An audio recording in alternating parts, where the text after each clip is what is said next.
ਸਤਿ ਸ਼੍ਰੀ ਅਕਾਲ। ਤੁਸੀਂ ਵੇਖ ਰਹੇ ਹੋ ਟੀਵੀ ਪੰਜਾਬ ਤੇ ਮੈਂ ਹਾਂ ਤੁਹਾਡੇ ਨਾਲ ਇੰਦਰਪ੍ਰੀਤ ਕੌਰ ਸੰਗੀੜਾ। ਖਬਰਾਂ ਦੇ ਇਸ ਬੁਲੇਟਿਨ ਵਿੱਚ ਤੁਹਾਡਾ ਸਵਾਗਤ ਹੈ। ਸਭ ਤੋਂ ਪਹਿਲਾਂ ਨਜ਼ਰ ਮਾਰਦੇ ਹਾਂ ਹੈਡਲਾਈਨਸ ਤੇ। ਜਾਣੋ ਕਿਉਂ ਲੱਗੀ ਸਟੂਡੈਂਟ ਵੀਜ਼ੇ ਤੇ ਰੋਕ, ਭਾਰਤੀ ਵਿਦਿਆਰਥੀ ਹੋਏ ਪਰੇਸ਼ਾਨ। ਕੈਨੇਡਾ ਵਿੱਚ 1 ਮਿਲੀਅਨ ਤੋਂ ਵੱਧ ਨੌਕਰੀਆਂ ਖਾਲੀ, ਨੌਕਰੀਆਂ ਬਾਰੇ ਆਏ ਤਾਜ਼ਾ ਆંકੜੇ। ਨਿਯਮ ਤੋੜਨ ਵਾਲੇ ਆਏ ਅੱਗੇ, ਕਰੋਨਾ ਨਿਯਮਾਂ ਦਾ ਕੀਤਾ ਉਲੰਘਣ। ਓਨਟਾਰੀਓ ਵਿੱਚ ਵੱਧ ਹੋਵੇਗੀ ਆਬਾਦੀ, ਕੁਝ ਆંકੜੇ ਆਏ ਸਾਹਮਣੇ। ਬਹੁਤ ਸਾਰੇ ਅਜਿਹੇ ਵਿਦਿਆਰਥੀ ਨੇ ਜਿਨ੍ਹਾਂ ਨੇ ਕੈਨੇਡਾ ਦਾ ਸਟੂਡੈਂਟ ਵੀਜ਼ਾ ਅਪਲਾਈ ਕੀਤਾ ਪਰ ਅਜੇ ਤੱਕ ਉਹਨਾਂ ਨੂੰ ਵੀਜ਼ਾ ਨਹੀਂ ਮਿਲ ਸਕਿਆ। ਬਾਕੀ ਫਾਰਮੈਲਿਟੀ ਤਾਂ ਉਹਨਾਂ ਨੇ ਪੂਰੀਆਂ ਕਰ ਦਿੱਤੀਆਂ ਪਰ ਵੀਜ਼ਾ ਦਾ ਇੰਤਜ਼ਾਰ ਕੀਤਾ ਜਾ ਰਿਹਾ ਹੈ। ਇਸ ਤੋਂ ਬਾਅਦ ਹੁਣ ਹਾਈ ਕਮਿਸ਼ਨ ਨੇ ਵੀ ਇਹ ਮੁੱਦਾ ਚੁੱਕਿਆ ਹੈ। ਆਟਵਾ ਤੋਂ ਮੰਗ ਕੀਤੀ ਗਈ ਹੈ ਕਿ ਵਿਦਿਆਰਥੀਆਂ ਦੇ ਵੀਜ਼ੇ ਦੇ ਉੱਪਰ ਜਲਦ ਹੀ ਪ੍ਰੋਸੈਸਿੰਗ ਕੀਤੀ ਜਾਵੇ। ਭਾਰਤ ਦੇ ਵਿੱਚ ਅਜਿਹੇ ਬਹੁਤ ਸਾਰੇ ਵਿਦਿਆਰਥੀ ਨੇ ਜਿਹੜੇ ਆਪਣੀ ਪਰੇਸ਼ਾਨੀ ਦੱਸਦੇ ਹੋਏ ਦਿਖਾਈ ਦੇ ਰਹੇ ਹਨ। ਭਾਰਤ ਦੇ ਵਿੱਚ ਇਸ ਸਮੇਂ ਬਹੁਤ ਸਾਰੇ ਵਿਦਿਆਰਥੀ ਨੇ ਜਿਨ੍ਹਾਂ ਵੱਲੋਂ ਕੈਨੇਡਾ ਦੇ ਵੀਜ਼ੇ ਦਾ ਇੰਤਜ਼ਾਰ ਕੀਤਾ ਜਾ ਰਿਹਾ ਹੈ। ਉਹਨਾਂ ਵੱਲੋਂ ਬਾਕੀ ਸਾਰੀਆਂ ਫਾਰਮੈਲਿਟੀਜ਼ ਪੂਰੀਆਂ ਕਰ ਦਿੱਤੀਆਂ ਗਈਆਂ ਨੇ, ਬਸ ਉਹਨਾਂ ਦਾ ਕੈਨੇਡਾ ਦਾ ਵੀਜ਼ਾ ਆਉਣਾ ਬਾਕੀ ਹੈ, ਜਿਸ ਵਿੱਚ ਕਾਫੀ ਸਮਾਂ ਲੱਗ ਰਿਹਾ ਹੈ। ਅਜਿਹੇ ਵਿੱਚ ਹਾਈ ਕਮਿਸ਼ਨ ਵੱਲੋਂ ਵੀ ਇਸ ਨੂੰ ਲੈ ਕੇ ਮੰਗ ਕੀਤੀ ਗਈ ਹੈ। ਹੁਣ ਇਸ ਤੋਂ ਬਾਅਦ ਹਾਈ ਕਮਿਸ਼ਨ ਆਫ ਇੰਡੀਆ ਨੇ ਆਟਵਾ ਤੋਂ ਮੰਗ ਕੀਤੀ ਹੈ ਕਿ ਜਿਹੜੇ ਭਾਰਤ ਤੋਂ ਜਾਣ ਵਾਲੇ ਵਿਦਿਆਰਥੀ ਨੇ ਉਹਨਾਂ ਦੀਆਂ ਵੀਜ਼ਾ ਅਰਜ਼ੀਆਂ ਦੇ ਉੱਪਰ ਜਲਦ ਪ੍ਰੋਸੈਸਿੰਗ ਕੀਤੀ ਜਾਵੇ, ਕਿਉਂਕਿ ਬਹੁਤ ਸਾਰੇ ਵਿਦਿਆਰਥੀ ਇਸ ਸਮੇਂ ਕੈਨੇਡਾ ਦੇ ਵੀਜ਼ੇ ਦਾ ਇੰਤਜ਼ਾਰ ਕਰ ਰਹੇ ਨੇ। ਜੀ ਹਾਂ, ਇਸ ਵੇਲੇ ਸਟੂਡੈਂਟ ਵੀਜ਼ਾ ਵਾਲਿਆਂ ਨੂੰ ਵੀ ਕਾਫੀ ਲੰਬਾ ਇੰਤਜ਼ਾਰ ਕਰਨਾ ਪੈ ਰਿਹਾ ਹੈ।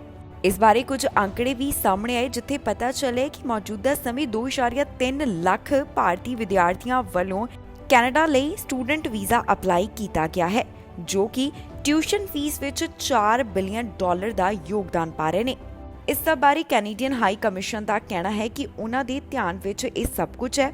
ਇਸ ਵੇਲੇ ਪ੍ਰੋਸੈਸਿੰਗ ਦੇ ਵਿੱਚ 12 ਹਫ਼ਤਿਆਂ ਦਾ ਸਮਾਂ ਲੱਗ ਰਿਹਾ ਹੈ ਤੇ ਲਗਾਤਾਰ ਉਹਨਾਂ ਵੱਲੋਂ ਉਪਰਾਲਾ ਕੀਤਾ ਜਾ ਰਿਹਾ ਹੈ ਕਿ ਜਲਦ ਤੋਂ ਜਲਦ ਇਸ ਪ੍ਰੋਸੈਸਿੰਗ ਦੇ ਸਮੇਂ ਨੂੰ ਘੱਟ ਕੀਤਾ ਜਾਵੇ। ਇਸ ਤੋਂ ਇਲਾਵਾ ਇਹ ਵੀ ਦੱਸ ਦਈਏ ਕਿ ਕੁਝ ਅਜਿਹੇ ਵੀ ਹਨ ਜਿਨ੍ਹਾਂ ਨੂੰ ਰਿਫਿਊਜ਼ਲ ਦਾ ਸਾਹਮਣਾ ਕਰਨਾ ਪੈ ਰਿਹਾ ਹੈ।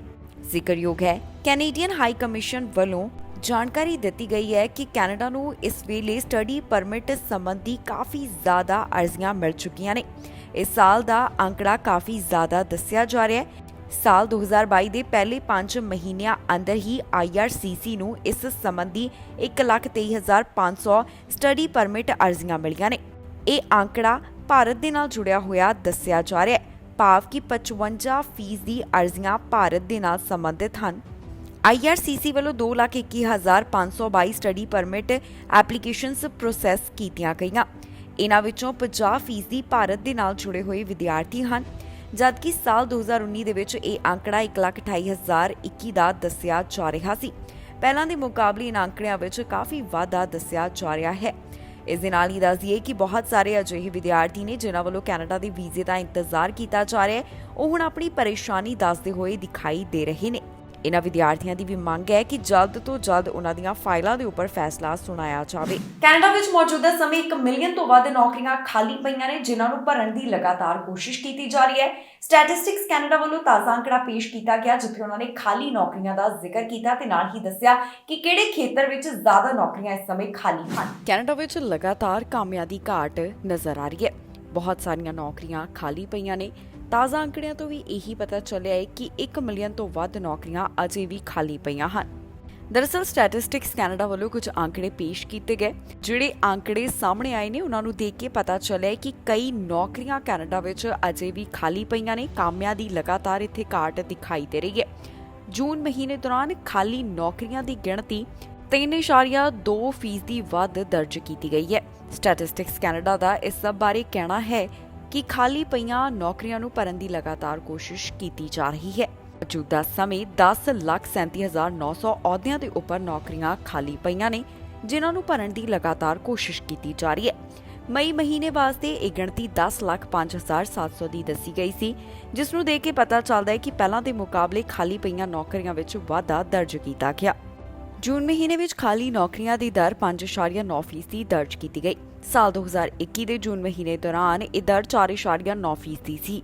ਸਟੈਟਿਸਟਿਕਸ ਕੈਨੇਡਾ ਦਾ ਇਸ ਬਾਰੇ ਕਹਿਣਾ ਹੈ ਕਿ ਹੈਲਥ ਕੇਅਰ ਅਤੇ ਸੋਸ਼ਲ ਅਸਿਸਟੈਂਟ ਸੈਕਟਰ ਵਿੱਚ ਕਾਫੀ ਨੌਕਰੀਆਂ ਖਾਲੀ ਪਈਆਂ ਨੇ, ਜਿਨ੍ਹਾਂ ਦਾ ਅੰਕੜਾ 1,49,700 ਦਾ ਦੱਸਿਆ ਗਿਆ। ਇਸ ਅੰਕੜੇ ਨੂੰ ਲਗਾਤਾਰ ਭਰਨ ਦੀ ਕੋਸ਼ਿਸ਼ ਕੀਤੀ ਜਾ ਰਹੀ ਹੈ। ਇਸ ਤੋਂ ਇਲਾਵਾ ਮਈ ਮਹੀਨੇ ਦੇ ਮੁਕਾਬਲੇ ਇਸ ਵਿੱਚ ਵਾਧਾ ਦਰਜ ਕੀਤਾ ਗਿਆ ਹੈ। ਦੱਸ ਦਈਏ ਕਿ ਰਿਹਾਇਸ਼ ਅਤੇ ਫੂਡ ਸਰਵਿਸ ਖੇਤਰ ਵਿੱਚ ਜੂਨ ਮਹੀਨੇ ਦੌਰਾਨ 1,71,700 ਨੌਕਰੀਆਂ ਖਾਲੀ ਦੱਸੀਆਂ ਗਈਆਂ, ਜੋ ਮਈ ਦੇ ਮੁਕਾਬਲੇ 6.6% ਅਤੇ ਜੂਨ 2021 ਤੋਂ 38.8% ਵੱਧ ਹਨ। ਕਈ ਖੇਤਰਾਂ ਦੇ ਵਿੱਚ 1,14,400 ਨੌਕਰੀਆਂ ਖਾਲੀ ਦੱਸੀਆਂ ਗਈਆਂ ਨੇ। ਮਈ ਮਹੀਨੇ ਦੇ ਮੁਕਾਬਲੇ ਵਿੱਚ 15.3% ਦਾ ਵਾਧਾ ਇਸ ਵਿੱਚ ਹੋਇਆ। ਜੂਨ 2021 ਦੇ ਮੁਕਾਬਲੇ ਰੀਟੇਲ ਸੈਕਟਰ ਵਿੱਚ ਖਾਲੀ ਪਈਆਂ ਨੌਕਰੀਆਂ 22.5% ਵੱਧ ਦਰਸਾਈਆਂ ਜਾ ਰਹੀਆਂ ਹਨ। ਹੁਣ ਕੈਨੇਡਾ ਦੇ ਵਿੱਚ ਇਹ ਜਿਹੜੀਆਂ ਖਾਲੀ ਪਈਆਂ ਨੌਕਰੀਆਂ ਨੇ, ਇਹਨਾਂ ਨੂੰ ਭਰਨ ਦੀ ਲਗਾਤਾਰ ਕੋਸ਼ਿਸ਼ ਕੀਤੀ ਜਾ ਰਹੀ ਹੈ। ਕੋਰੋਨਾ ਵਾਇਰਸ ਦੇ ਨਿਯਮਾਂ ਦਾ ਕੁਝ ਲੋਕਾਂ ਵੱਲੋਂ ਉਲੰਘਣ ਕੀਤਾ ਗਿਆ। ਹੁਣ ਮੈਨੀਟੋਬਾ ਨਾਲ ਜੁੜੇ ਹੋਏ 5 ਜਾਣੇ ਅੱਗੇ ਆਏ ਨੇ, ਜਿਨ੍ਹਾਂ ਨੇ ਖੁਦ ਦੱਸਿਆ ਕਿ ਉਹਨਾਂ ਵੱਲੋਂ ਉਲੰਘਣ ਕੀਤਾ ਗਿਆ। ਜੋ ਇਕੱਠ ਦੇ ਉੱਪਰ ਪਾਬੰਦੀਆਂ ਲਗਾਈਆਂ ਗਈਆਂ, ਇਹਨਾਂ ਨਿਯਮਾਂ ਦਾ ਉਲੰਘਣ ਇਹਨਾਂ 5 ਜਾਣਿਆਂ ਵੱਲੋਂ ਕੀਤਾ ਗਿਆ ਹੈ। ਕਈਆਂ ਵੱਲੋਂ ਕੋਰੋਨਾ ਵਾਇਰਸ ਦੇ ਨਿਯਮ ਤੋੜੇ ਗਏ ਤੇ 5 ਜਾਣੇ ਅਜਿਹੇ ਹਨ ਜਿਨ੍ਹਾਂ ਨੇ ਖੁਦ ਹੀ ਮੰਨਿਆ ਕਿ ਉਹਨਾਂ ਨੇ ਜੋ ਇਕੱਠ ਦੇ ਉੱਪਰ ਪਾਬੰਦੀ ਲਗਾਈ ਸੀ ਉਹ ਪਾਬੰਦੀ ਤੋੜੀ ਹੈ।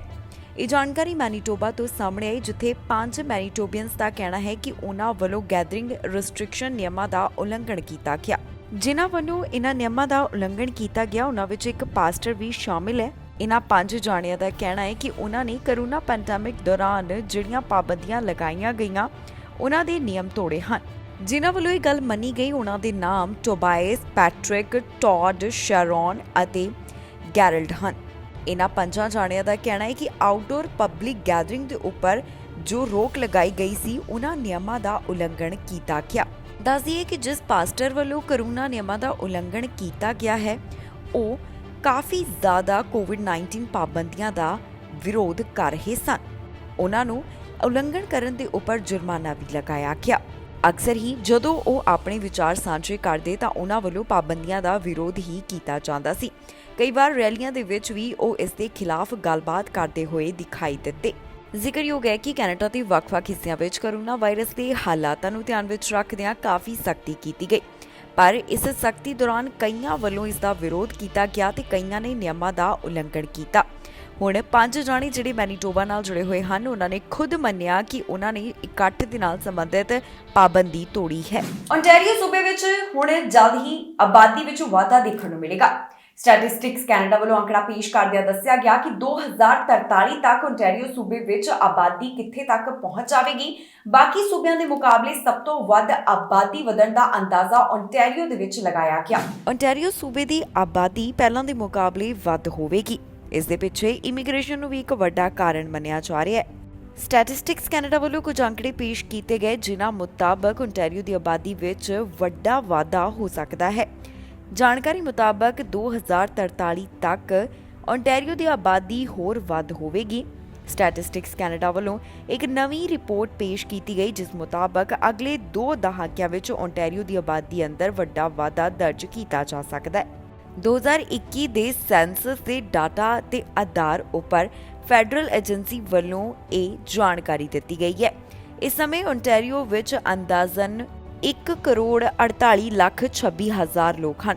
ਰਿਪੋਰਟ ਮੁਤਾਬਕ ਇਸ ਵਿੱਚ ਹੁਣ ਵਾਧਾ ਦਰਜ ਕੀਤਾ ਜਾਵੇਗਾ, ਜਿਸ ਦਾ ਮਤਲਬ ਹੈ ਕਿ ਓਨਟਾਰੀਓ ਵਿੱਚ 4.2 ਮਿਲੀਅਨ ਨਵੇਂ ਰੈਜ਼ੀਡੈਂਟਸ ਹੋਣਗੇ।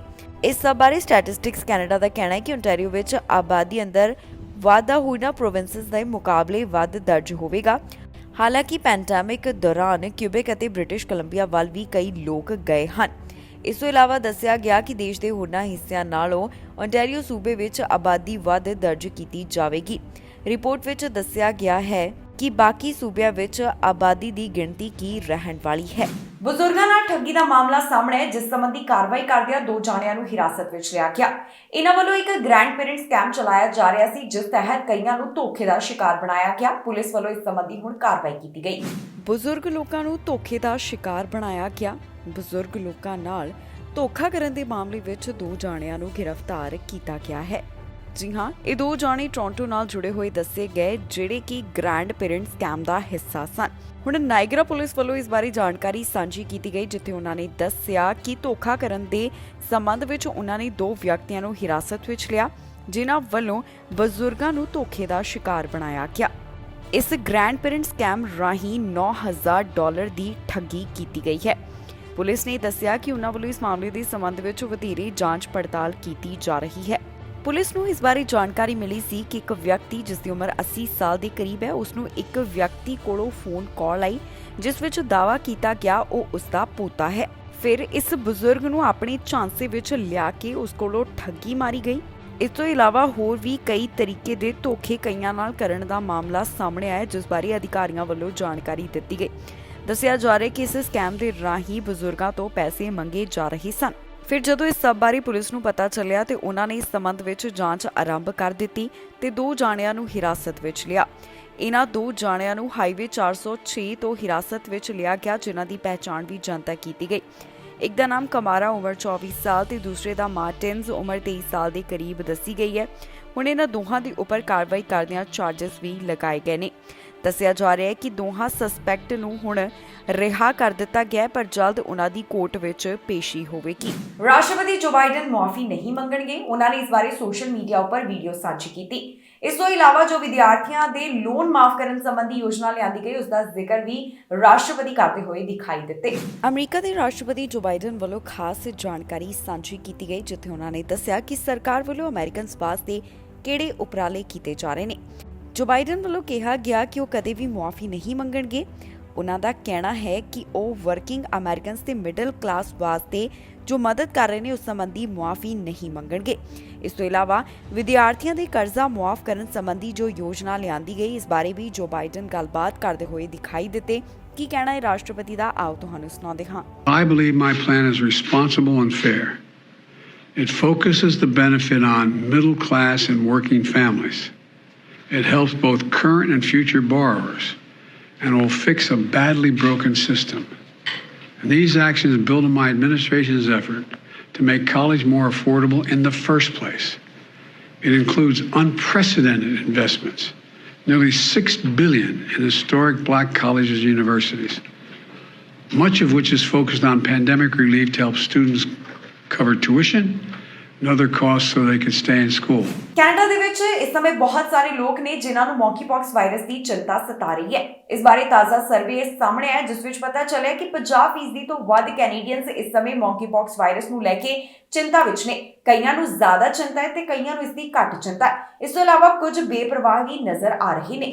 ਮੌਂਕੀਪੌਕਸ ਵਾਇਰਸ ਦਾ ਫੈਲਾਅ ਕਈ ਦੇਸ਼ਾਂ ਵਿੱਚ ਹੋ ਚੁੱਕਿਆ ਹੈ ਜਿਸ ਤੋਂ ਬਾਅਦ ਕੈਨੇਡੀਅਨਸ ਵੀ ਹੁਣ ਚਿੰਤਾ ਵਿੱਚ ਦਿਖਾਈ ਦੇ ਰਹੇ ਨੇ।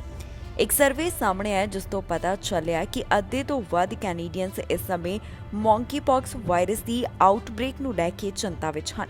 ਇਹ ਜਾਣਕਾਰੀ ਹੈਲੀਫੈਕਸ ਰਿਸਰਚ ਫਰਮ ਵੱਲੋਂ ਜੋ ਸਰਵੇ ਕਰਵਾਇਆ ਗਿਆ ਉਸ ਤੋਂ ਮਿਲੀ ਹੈ ਜਿੱਥੇ ਉਹਨਾਂ ਦਾ ਕਹਿਣਾ ਹੈ ਕਿ ਅੱਧੇ ਕੈਨੇਡੀਅਨਸ ਹੁਣ ਮੌਂਕੀਪੌਕਸ ਨੂੰ ਲੈ ਕੇ ਚਿੰਤਾ ਦਾ ਪ੍ਰਗਟਾਵਾ ਕਰ ਰਹੇ ਨੇ। ਇਸ ਰਿਪੋਰਟ ਨੂੰ ਪਬਲਿਸ਼ ਕੀਤਾ ਗਿਆ ਜਿਸ ਵਿੱਚ 53% ਕੈਨੇਡੀਅਨਸ ਕਹਿੰਦੇ ਨੇ ਕਿ ਉਹਨਾਂ ਨੂੰ ਮੌਂਕੀਪੌਕਸ ਵਾਇਰਸ ਨੂੰ ਲੈ ਕੇ ਫਿਕਰ ਹੈ। ਇਸ ਤੋਂ ਇਲਾਵਾ 28% ਕੈਨੇਡੀਅਨਸ ਅਜਿਹੇ ਵੀ ਹਨ ਜਿਨ੍ਹਾਂ ਦਾ ਕਹਿਣਾ ਹੈ ਕਿ ਉਹ ਇਸ ਬਾਰੇ ਬਿਲਕੁਲ ਵੀ ਚਿੰਤਿਤ ਨਹੀਂ। ਸਰਵੇ ਵਿੱਚ 1233 ਅਡਲਟ ਕੈਨੇਡੀਅਨਸ ਨੂੰ ਸ਼ਾਮਿਲ ਕੀਤਾ ਗਿਆ। ਇਹ ਸਰਵੇ 2 ਅਗਸਤ ਤੋਂ 4 ਅਗਸਤ ਵਿਚਕਾਰ ਕਰਵਾਇਆ ਗਿਆ। ਦੱਸ ਦਈਏ ਕਿ ਹੁਣ ਤੱਕ ਦੇਸ਼ ਵਿੱਚ ਜਾਣੀ ਕਿ ਕੈਨੇਡਾ ਵਿੱਚ 1000 ਤੋਂ ਵੱਧ ਮੌਂਕੀਪੌਕਸ ਵਾਇਰਸ ਦੇ ਮਾਮਲੇ ਸਾਹਮਣੇ ਆ ਚੁੱਕੇ ਹਨ। ਲਗਾਤਾਰ public health agency of Canada ਵੀ ਇਸ ਬਾਰੇ ਜਾਣਕਾਰੀ ਦਿੰਦੀ ਹੋਈ ਦਿਖਾਈ ਦੇ ਰਹੀ ਹੈ। ਵੀਰਵਾਰ ਤੱਕ ਪੁਸ਼ਟੀ ਕੀਤੀ ਗਈ ਹੈ ਕਿ ਕੈਨੇਡਾ ਵਿੱਚ ਹੁਣ ਤੱਕ 1200 ਮੌਂਕੀਪੌਕਸ ਦੇ ਕਨਫਰਮਡ ਕੇਸਿਸ ਨੇ। ਜ਼ਿਆਦਾਤਰ ਮਾਮਲੇ ਓਨਟਾਰੀਓ ਸੂਬੇ ਨਾਲ ਸੰਬੰਧਿਤ ਦੱਸੇ ਗਏ। ਇਸ ਤੋਂ ਇਲਾਵਾ ਨੋਵਾ ਸਕੋਸ਼ੀਆ ਤੇ ਨਿਊ ਬਰਨਸਵਿਕ ਵਿੱਚ ਵੀ ਹੁਣ ਇਸ ਵਾਇਰਸ ਨਾਲ ਜੁੜੇ ਹੋਏ ਮਾਮਲੇ ਸਾਹਮਣੇ ਆ ਚੁੱਕੇ ਨੇ। ਹੁਣ ਸਰਵੇ ਤੋਂ ਜਿਹੜੀਆਂ ਗੱਲਾਂ ਨਿਕਲ ਕੇ ਸਾਹਮਣੇ ਆਈਆਂ ਉਸ ਵਿੱਚ ਪਤਾ ਚੱਲਿਆ ਹੈ ਕਿ 15% ਘੱਟ ਪਰੇਸ਼ਾਨ, 38% ਵੱਧ ਪਰੇਸ਼ਾਨ ਮੌਂਕੀਪੌਕਸ ਵਾਇਰਸ ਨੂੰ ਲੈ ਕੇ ਹਨ। 3% ਦਾ ਕਹਿਣਾ ਹੈ ਕਿ ਉਹਨਾਂ ਨੂੰ ਇਸ ਬਾਰੇ ਕੋਈ ਵੀ ਸ਼ੋਰਿਟੀ ਨਹੀਂ ਹੈ। 13% ਕਹਿੰਦੇ ਨੇ ਕਿ ਉਹਨਾਂ ਨੂੰ ਕੁਝ ਹੱਦ ਤੱਕ ਚਿੰਤਾ ਹੈ। 15% ਕਹਿੰਦੇ ਨੇ ਕਿ ਉਹ ਬਿਲਕੁਲ ਇਸ ਵਾਇਰਸ ਨੂੰ ਲੈ ਕੇ ਚਿੰਤਤ ਨਹੀਂ ਹਨ। ਟੋਰਾਂਟੋ ਦੇ ਵਿੱਚ ਇੱਕ ਨਵੀਂ ਬਿਮਾਰੀ ਵੱਲੋਂ ਦਸਤਕ ਦਿੱਤੀ ਗਈ ਹੈ ਜਿਸ ਕਾਰਨ ਇੱਕ ਦੀ ਮੌਤ ਹੋ ਗਈ ਤੇ 2 ਜਾਣੇ ਇਸ ਦੇ ਨਾਲ ਪ੍ਰਭਾਵਿਤ ਪਾਏ ਗਏ। ਬੈਕਟੀਰੀਅਲ ਇਨਫੈਕਸ਼ਨ ਦੇ ਬਾਰੇ ਹੁਣ ਡਾਕਟਰਾਂ ਵੱਲੋਂ ਵੀ ਜਾਣਕਾਰੀ ਸਾਂਝੀ ਕੀਤੀ ਗਈ ਹੈ। ਟੋਰਾਂਟੋ ਵਿੱਚ ਇੱਕ ਨਵੀਂ ਬਿਮਾਰੀ ਨੇ ਦਸਤਕ ਦਿੱਤੀ ਹੈ ਜਿਸ ਕਾਰਨ ਇੱਕ ਦੀ ਮੌਤ ਹੋ ਗਈ ਅਤੇ 2 ਜਾਣੇ ਇਸ ਬਿਮਾਰੀ ਨਾਲ ਗ੍ਰਸਤ ਪਾਏ ਗਏ ਹਨ। ਟੋਰਾਂਟੋ ਤੋਂ ਹੁਣ ਮੈਨਿੰਗੋਕੋਕਲ ਬਿਮਾਰੀ ਦੇ ਬਾਰੇ ਜਾਣਕਾਰੀ ਸਾਹਮਣੇ ਆਈ ਹੈ ਜਿੱਥੇ ਇਸ ਦੇ ਆਊਟਬ੍ਰੇਕ ਬਾਰੇ ਦੱਸਿਆ ਜਾ ਰਿਹਾ ਹੈ। ਇੱਥੇ ਜੋ ਇਸ ਨਵੀਂ ਬਿਮਾਰੀ ਨੇ ਦਸਤਕ ਦਿੱਤੀ ਉਸਨੇ ਇੱਕ ਦੀ ਜਾਨ ਲੈ ਲਈ ਅਤੇ 2 ਜਾਣੇ ਇਸ ਬੈਕਟੀਰੀਅਲ ਇਨਫੈਕਸ਼ਨ ਨਾਲ ਪ੍ਰਭਾਵਿਤ ਹੋਏ ਨੇ। ਜਿਹੜੇ 3 ਮਾਮਲਿਆਂ ਦੀ ਪੁਸ਼ਟੀ ਹੋਈ ਉਹਨਾਂ ਦੀ ਉਮਰ 20 ਤੋਂ 30 ਸਾਲ ਦੇ ਕਰੀਬ ਦੱਸੀ ਜਾ ਰਹੀ ਹੈ, ਜਿਨ੍ਹਾਂ ਨੂੰ ਜੁਲਾਈ ਮਹੀਨੇ ਤੋਂ ਹੀ ਇਸ ਦੇ ਲੱਛਣ ਦਿਖਾਈ ਦੇਣੇ ਸ਼ੁਰੂ ਹੋ ਗਏ। ਟੋਰਾਂਟੋ ਪਬਲਿਕ ਹੈਲਥ ਵੱਲੋਂ ਇਸ ਦੀ ਜਾਣਕਾਰੀ ਨਿਊਜ਼ ਰਿਲੀਜ਼ ਵਿੱਚ ਸਾਂਝੀ ਕੀਤੀ ਗਈ ਹੈ। ਉਹਨਾਂ ਦਾ ਇਸ ਬਾਰੇ ਹੋਰ ਕੀ ਕਹਿਣਾ ਹੈ, ਆਓ ਤੁਹਾਨੂੰ ਸੁਣਾਉਂਦੇ ਹਾਂ। Disease, especially when there is no clear link between cases, we need to be aware, and we certainly need to be very conscious of what that may represent. There's no need for panic, but it highlights the importance of recognizing that there are diseases that are vaccine preventable that unfortunately can spread very easily from person to person, and in this instance may be fatal. So it's important for everybody to recognize the importance of vaccination and to be aware of who they're in close contact with. You may actually become what we call a carrier of this disease, and some people actually will harbor a strain that they carry in their upper respiratory tract, whether it's their nose or their throat, and they may not be extremely ill at all. They may have very mild symptoms or may have no symptoms whatsoever. Unfortunately, we can't really predict who is going to be what we call a carrier and who will actually become extremely ill once they acquire this bug. And when they do, they are likely to become very ill. Meningitis itself is obviously a very lethal and very obvious illness. People will present with extreme headache, very stiff neck, backache, and can often become what we call septic, which means that the bacteria has spilled over into their bloodstream and threatens them from a life standpoint. So it definitely has a spectrum of disease. But more often than not, if you have it, you're going to know that you have it. ਪਹਿਲਾਂ ਦੇ ਮੁਕਾਬਲੇ ਮੌਂਕੀਪੌਕਸ virus ਦੇ ਮਾਮਲੇ ਘੱਟ ਹੋਣ ਲੱਗੇ ਨੇ, ਜਿਸ ਦਾ ਜ਼ਿਕਰ ਵਿਸ਼ਵ ਸਿਹਤ ਸੰਗਠਨ ਵੱਲੋਂ ਕੀਤਾ ਗਿਆ। ਉਹਨਾਂ ਨੇ ਦੱਸਿਆ ਹੈ ਕਿ ਪਹਿਲਾਂ ਦੇ ਮੁਕਾਬਲੇ ਵੱਖ-ਵੱਖ ਦੇਸ਼ਾਂ ਦੇ ਵਿੱਚ ਇਸ ਤਰ੍ਹਾਂ ਦੀ ਸਥਿਤੀ ਬਣ ਗਈ ਹੈ ਕਿ ਹੁਣ ਇਹਨਾਂ ਮਾਮਲਿਆਂ ਵਿੱਚ ਗਿਰਾਵਟ ਹੋ ਰਹੀ ਹੈ। ਮੌਂਕੀਪੌਕਸ ਵਾਇਰਸ ਦੇ ਮਾਮਲਿਆਂ ਦੀ ਵਿਸ਼ਵ ਵਿੱਚ ਇਸ ਸਮੇਂ ਕੀ ਸਥਿਤੀ ਹੈ, ਇਸ ਨਾਲ ਵਿਸ਼ਵ ਸਿਹਤ ਸੰਗਠਨ ਵੱਲੋਂ ਜਾਣੂ ਕਰਵਾਇਆ ਗਿਆ। WHO ਦਾ ਕਹਿਣਾ ਹੈ ਕਿ ਹੁਣ ਪਹਿਲਾਂ ਦੇ ਮੁਕਾਬਲੇ ਇਹਨਾਂ ਕੇਸਿਸ ਵਿੱਚ 21% ਦੀ ਗਿਰਾਵਟ ਵਿਸ਼ਵ ਵਿੱਚ ਦਿਖਾਈ ਦੇ ਰਹੀ ਹੈ। ਇਸ ਤੋਂ ਇਲਾਵਾ UN ਹੈਲਥ ਏਜੰਸੀ ਵੱਲੋਂ ਜਾਣਕਾਰੀ ਦਿੱਤੀ ਗਈ ਹੈ ਕਿ ਇੱਕ ਹਫ਼ਤੇ ਵਿੱਚ 5,907 ਮਾਮਲੇ 2 ਦੇਸ਼ਾਂ ਵਿੱਚ ਦਰਜ ਕੀਤੇ ਗਏ। ਇਹ ਰਿਪੋਰਟ ਉਹਨਾਂ ਵੱਲੋਂ ਈਰਾਨ ਅਤੇ ਇੰਡੋਨੇਸ਼ੀਆ ਬਾਰੇ ਜਾਰੀ ਕੀਤੀ ਗਈ ਹੈ, ਜਿੱਥੇ ਮੌਂਕੀਪੌਕਸ ਵਾਇਰਸ ਦੇ ਮਾਮਲਿਆਂ ਦੇ ਨਾਲ ਜਾਣੂ ਕਰਵਾਇਆ ਗਿਆ। ਇਸ ਤੋਂ ਇਲਾਵਾ ਦੱਸਿਆ ਜਾ ਰਿਹਾ ਹੈ ਕਿ 98 ਦੇਸ਼ਾਂ ਵਿੱਚ ਹੁਣ ਤੱਕ ਇਸ ਵਾਇਰਸ ਨਾਲ ਜੁੜੇ ਹੋਏ ਮਾਮਲੇ ਸਾਹਮਣੇ ਆ ਚੁੱਕੇ ਨੇ। ਵਿਸ਼ਵ ਵਿੱਚ ਜੋ ਇਸ ਵਾਇਰਸ ਦੇ ਮਾਮਲੇ ਸਾਹਮਣੇ ਆਏ, ਉਸ ਵਾਸਤੇ ਅਮਰੀਕਾ ਦਾ ਯੋਗਦਾਨ 60% ਦਾ ਦੱਸਿਆ ਗਿਆ ਹੈ। ਇਸ ਤੋਂ ਇਲਾਵਾ ਇਹ ਅੰਕੜਾ ਯੂਰਪ ਵਾਸਤੇ 38% ਦਾ ਸਾਂਝਾ ਕੀਤਾ ਗਿਆ। ਹੁਣ ਵਿਸ਼ਵ ਸਿਹਤ ਸੰਗਠਨ ਦਾ ਇਸ ਬਾਰੇ ਹੋਰ ਕੀ ਕਹਿਣਾ ਹੈ, ਆਓ ਤੁਹਾਨੂੰ ਸੁਣਾਉਂਦੇ ਹਾਂ ਉਹਨਾਂ ਦੀ ਹੀ ਜ਼ੁਬਾਨੀ। The number of weekly reported cases fell by more than 20% globally. Although new cases increased in the Americas, where we are counting to see intense transmission. In the early stages of the outbreak, most reported cases were in Europe, with a smaller proportion in the Americas. That has now reversed, with less than 40% of reported cases in Europe and 60% in the Americas.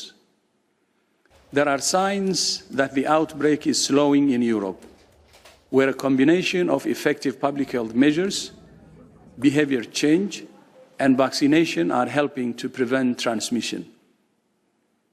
However, in Latin America in particular, insufficient awareness or public health measures are combining with a lack of access to vaccines to fan the flames of the outbreak. Yesterday, the manufacturer of one vaccine, Bavarian Nordic, signed an agreement with WHO's regional office for the Americas to support access to its vaccine in Latin America and to support access to its vaccine in Latin America and the Caribbean. We thank the Bavarian Nordic for this agreement, and we hope that it will help to bring the outbreak under control in the region. WHO continues to encourage all countries to establish vaccine effectiveness studies to ensure data collection, even while enhancing access. America ਤੋਂ ਮੌਂਕੀਪੌਕਸ virus ਦੇ ਬਾਰੇ ਜਾਣਕਾਰੀ ਸਾਹਮਣੇ ਆਈ, ਜਿੱਥੇ ਦੱਸਿਆ ਗਿਆ ਕਿ ਇੱਥੇ ਇਸ ਸਮੇਂ ਮੌਂਕੀਪੌਕਸ ਵਾਇਰਸ ਦੀ ਕੀ ਸਥਿਤੀ ਬਣੀ ਹੋਈ ਹੈ, ਕਿਹੜੇ ਸੂਬੇ ਤੋਂ ਕਿੰਨੇ ਮਾਮਲੇ ਸਾਹਮਣੇ ਆ ਚੁੱਕੇ, ਸਭ ਦਾ ਜ਼ਿਕਰ ਕੀਤਾ ਗਿਆ। ਅਮਰੀਕਾ ਵਿੱਚ ਮੌਂਕੀਪੌਕਸ ਵਾਇਰਸ ਦੇ ਮਾਮਲਿਆਂ ਦਾ ਕੀ ਅੰਕੜਾ ਹੈ, ਇਸ ਬਾਰੇ ਤਾਜ਼ਾ ਜਾਣਕਾਰੀ ਸਾਂਝੀ ਕੀਤੀ ਗਈ ਹੈ। ਦੱਸ ਦਈਏ ਕਿ ਮੌਂਕੀਪੌਕਸ ਵਾਇਰਸ ਦੇ ਮਾਮਲਿਆਂ ਨੂੰ ਧਿਆਨ ਵਿੱਚ ਰੱਖਦਿਆਂ ਕਈ ਥਾਵਾਂ ਤੇ ਪਬਲਿਕ ਹੈਲਥ ਐਮਰਜੈਂਸੀ ਦਾ ਐਲਾਨ ਕੀਤਾ ਗਿਆ। ਅਮਰੀਕਾ ਦੇ ਕਈ ਸੂਬਿਆਂ ਵੱਲੋਂ ਇਸ ਤਰ੍ਹਾਂ ਦੇ ਐਲਾਨ ਕੀਤੇ ਗਏ ਤੇ ਹੁਣ ਜਾਣਕਾਰੀ ਦਿੱਤੀ ਗਈ ਹੈ ਕਿ ਕਿਹੜੇ ਥਾਂ ਦੇ ਉੱਪਰ ਕਿੰਨੇ ਮਾਮਲਿਆਂ ਦੀ ਪੁਸ਼ਟੀ ਹੋ ਚੁੱਕੀ ਹੈ। ਇਸ ਤੋਂ ਇਲਾਵਾ ਦੱਸ ਦਈਏ ਕਿ ਪਹਿਲਾਂ ਦੇ ਮੁਕਾਬਲੇ ਇਹਨਾਂ ਵਾਇਰਸ ਦੇ ਮਾਮਲਿਆਂ ਵਿੱਚ ਗਿਰਾਵਟ ਦੇਖਣ ਨੂੰ ਮਿਲ ਰਹੀ ਹੈ। ਅਮਰੀਕਾ ਵਿੱਚ ਇਸ ਅੰਦਰ 25% ਦੀ ਗਿਰਾਵਟ ਬਾਰੇ ਦੱਸਿਆ ਗਿਆ। ਡਿਸਟ੍ਰਿਕਟ ਆਫ ਕੋਲੰਬੀਆ ਵਿੱਚ 402, ਨਿਊਯਾਰਕ ਵਿੱਚ 3038, ਜਾਰਜੀਆ ਵਿੱਚ 1240, ਕੈਲੀਫੋਰਨੀਆ ਵਿੱਚ 3068, ਇਲੀਨੋਇਸ ਵਿੱਚ 983, ਫਲੋਰੀਡਾ ਵਿੱਚ 1669, ਮੈਰੀਲੈਂਡ ਵਿੱਚ 447, ਨਿਊ ਜਰਸੀ ਵਿੱਚ 450, ਟੈਕਸਸ ਵਿੱਚ 1374, ਵਾਸ਼ਿੰਗਟਨ ਵਿੱਚ 328, ਨੇਵਾਡਾ ਵਿੱਚ 124, ਐਰੀਜ਼ੋਨਾ ਵਿੱਚ 269, ਰੋਡ ਆਈਲੈਂਡ ਦੇ ਉੱਪਰ 40, ਪੈਂਸਿਲਵੇਨੀਆ ਵਿੱਚ 451, ਲੁਜ਼ੀਆਨਾ ਵਿੱਚ 155, ਵਰਜੀਨੀਆ ਵਿੱਚ 284, ਕੋਲੋਰਾਡੋ ਵਿੱਚ 199, ਪੋਰਟੋ ਰੀਕੋ ਵਿੱਚ 90, ਯੂਟਾ ਵਿੱਚ 99, ਨਾਰਥ ਕੈਰੋਲੀਨਾ ਵਿੱਚ 265, ਇੰਡੀਆਨਾ ਵਿੱਚ 137, ਟੈਨੇਸੀ ਵਿੱਚ 139, ਮਿਨੀਸੋਟਾ ਵਿੱਚ 106, ਸਾਊਥ ਕੈਰੋਲੀਨਾ ਵਿੱਚ 94, ਮਿਸ਼ੀਗਨ ਵਿੱਚ 145, ਨਿਊ ਹੈਂਪਸ਼ਾਇਰ ਵਿੱਚ 17, ਹਾਇਓ ਵਿੱਚ 144,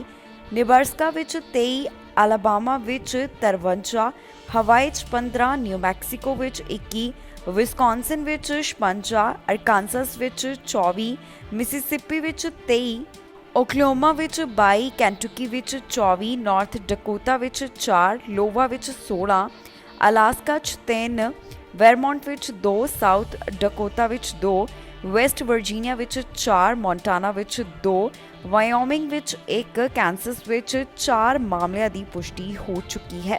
ਸਿੱਖ ਪੱਤਰਕਾਰ ਨੂੰ ਡਿਪੋਰਟ ਕਰਨ ਦਾ ਮਾਮਲਾ ਸਾਹਮਣੇ ਆਇਆ। ਇਹ ਖਬਰ ਅਮਰੀਕਾ ਨਾਲ ਜੁੜੀ ਹੋਈ ਹੈ। ਇਹ ਪੱਤਰਕਾਰ ਅਮਰੀਕਾ ਦੇ ਮੀਡੀਆ ਨਾਲ ਹੀ ਜੁੜਿਆ ਹੋਇਆ ਦੱਸਿਆ ਗਿਆ ਤੇ ਨਾਲ ਹੀ ਇਹ ਅਮਰੀਕਾ ਦਾ ਸਿਟੀਜ਼ਨ ਵੀ ਹੈ। ਪਰਿਵਾਰਕ ਮੈਂਬਰਾਂ ਨੂੰ ਮਿਲਣ ਵਾਸਤੇ ਜਿਸ ਵੇਲੇ ਉਹ ਦਿੱਲੀ 에ਅਰਪੋਰਟ ਦੇ ਉੱਪਰ ਪਹੁੰਚਿਆ ਤਾਂ ਇੱਥੋਂ ਹੀ ਉਸਨੂੰ 3 ਘੰਟਿਆਂ ਦੇ ਅੰਦਰ ਡਿਪੋਰਟ ਕਰ ਦਿੱਤਾ ਗਿਆ। ਪਰਿਵਾਰ ਨੇ ਹੁਣ ਇਹ ਮੁੱਦਾ ਚੁੱਕਿਆ ਹੈ। ਪੰਜਾਬੀ ਸਿੱਖ ਪੱਤਰਕਾਰ ਨੂੰ ਡਿਪੋਰਟ ਕੀਤਾ ਗਿਆ। ਜੀ ਹਾਂ, ਇਸ ਪੱਤਰਕਾਰ ਨੂੰ ਦਿੱਲੀ 에ਅਰਪੋਰਟ ਤੋਂ ਡਿਪੋਰਟ ਕੀਤਾ ਗਿਆ, ਜੋ ਕਿ ਆਪਣੇ ਪਰਿਵਾਰਕ ਮੈਂਬਰਾਂ ਨਾਲ ਮੁਲਾਕਾਤ ਕਰਨ ਵਾਸਤੇ ਆਇਆ ਸੀ। ਜਾਣਕਾਰੀ ਮੁਤਾਬਕ ਯੂਐਸ ਸਿਟੀਜ਼ਨ ਅਤੇ ਪੱਤਰਕਾਰ ਜੋ ਕਿ ਅਮਰੀਕਾ ਦੇ ਮੀਡੀਆ ਨਾਲ ਜੁੜਿਆ ਹੋਇਆ ਹੈ, ਉਸ ਨੂੰ ਦਿੱਲੀ 에ਅਰਪੋਰਟ ਤੋਂ ਹੀ ਡਿਪੋਰਟ ਕਰ ਦਿੱਤਾ ਗਿਆ। ਹੁਣ ਪਰਿਵਾਰਕ ਮੈਂਬਰਾਂ ਵੱਲੋਂ ਇਸ ਮੁੱਦੇ ਨੂੰ ਲੈ ਕੇ ਆਪਣੇ ਵਿਚਾਰ ਸਾਂਝੇ ਕੀਤੇ ਗਏ ਨੇ।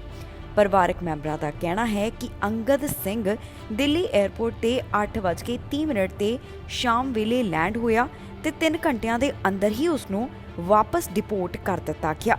ਪਰਿਵਾਰ ਵੱਲੋਂ ਦਾਅਵਾ ਕੀਤਾ ਗਿਆ ਕਿ ਅੰਗਦ ਸਿੰਘ ਉਹਨਾਂ ਨਾਲ ਮੁਲਾਕਾਤ ਕਰਨ ਵਾਸਤੇ ਆਇਆ ਸੀ, ਪਰ ਉਸ ਨੂੰ ਵਾਪਸ ਭੇਜ ਦਿੱਤਾ ਗਿਆ।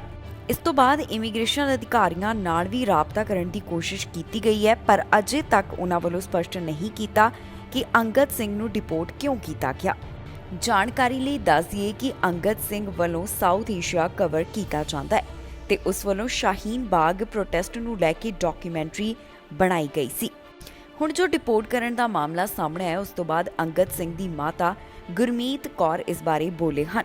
ਦੱਸ ਦਈਏ ਕਿ ਗੁਰਮੀਤ ਕੌਰ ਖੁਦ ਵੀ ਰਾਈਟਰ ਹਨ ਤੇ ਉਹਨਾਂ ਨੇ ਫੇਸਬੁੱਕ ਦੇ ਉੱਪਰ ਆਪਣੇ ਬੇਟੇ ਵਾਸਤੇ ਪੋਸਟ ਸਾਂਝੀ ਕੀਤੀ ਹੈ। ਇਸ ਪੋਸਟ ਵਿੱਚ ਉਹਨਾਂ ਨੇ ਲਿਖਿਆ ਹੈ ਕਿ ਅੱਜ ਮੇਰਾ ਬੇਟਾ ਜੋ ਕਿ ਅਮਰੀਕਨ ਸਿਟੀਜ਼ਨ ਹੈ, ਉਹ 18 ਘੰਟਿਆਂ ਦੀ ਫਲਾਈਟ ਲੈ ਕੇ ਦਿੱਲੀ ਪਹੁੰਚਿਆ, ਪਰ ਉਸ ਨੂੰ ਡਿਪੋਰਟ ਕਰ ਦਿੱਤਾ ਗਿਆ ਤੇ ਵਾਪਸ ਨਿਊਯਾਰਕ ਭੇਜ ਦਿੱਤਾ ਗਿਆ ਹੈ। ਇਸ ਵਾਸਤੇ ਉਸ ਨੂੰ ਕੋਈ ਵੀ ਕਾਰਨ ਨਹੀਂ ਦਿੱਤਾ ਗਿਆ। ਇਸ ਦੇ ਨਾਲ ਹੀ ਜਾਂਦੇ ਇੱਕ ਵਾਰ ਫਿਰ ਤੋਂ ਨਜ਼ਰ ਮਾਰਦੇ ਹਾਂ ਹੈਡਲਾਈਨਸ ਤੇ। ਜਾਣੋ ਕਿਉਂ ਲੱਗੀ ਸਟੂਡੈਂਟ ਵੀਜ਼ੇ ਤੇ ਰੋਕ, ਭਾਰਤੀ ਵਿਦਿਆਰਥੀ ਹੋਏ ਪਰੇਸ਼ਾਨ। ਕੈਨੇਡਾ ਵਿੱਚ 1 ਮਿਲੀਅਨ ਤੋਂ ਵੱਧ ਨੌਕਰੀਆਂ ਖਾਲੀ, ਨੌਕਰੀਆਂ ਬਾਰੇ ਆਏ ਤਾਜ਼ਾ ਅੰਕੜੇ। ਨਿਯਮ ਤੋੜਨ ਵਾਲੇ ਆਏ ਅੱਗੇ, ਕਰੋਨਾ ਨਿਯਮਾਂ ਦਾ ਕੀਤਾ ਉਲੰਘਣ। ਓਨਟਾਰੀਓ ਵਿੱਚ ਵੱਧ ਹੋਵੇਗੀ ਆਬਾਦੀ, ਕੁਝ ਅੰਕੜੇ ਆਏ ਸਾਹਮਣੇ। ਖਬਰਾਂ ਦੇ ਇਸ ਬੁਲੇਟਿਨ ਵਿੱਚ ਨਹੀਂ, ਫਿਲਹਾਲ ਮੈਨੂੰ ਦਪੀਕ ਕੌਰ ਸੰਗੇੜਾ ਨੂੰ ਦਿਓ ਇਜਾਜ਼ਤ ਤੇ ਤੁਸੀਂ ਵੇਖਦੇ ਰਹੋ ਟੀਵੀ ਪੰਜਾਬ।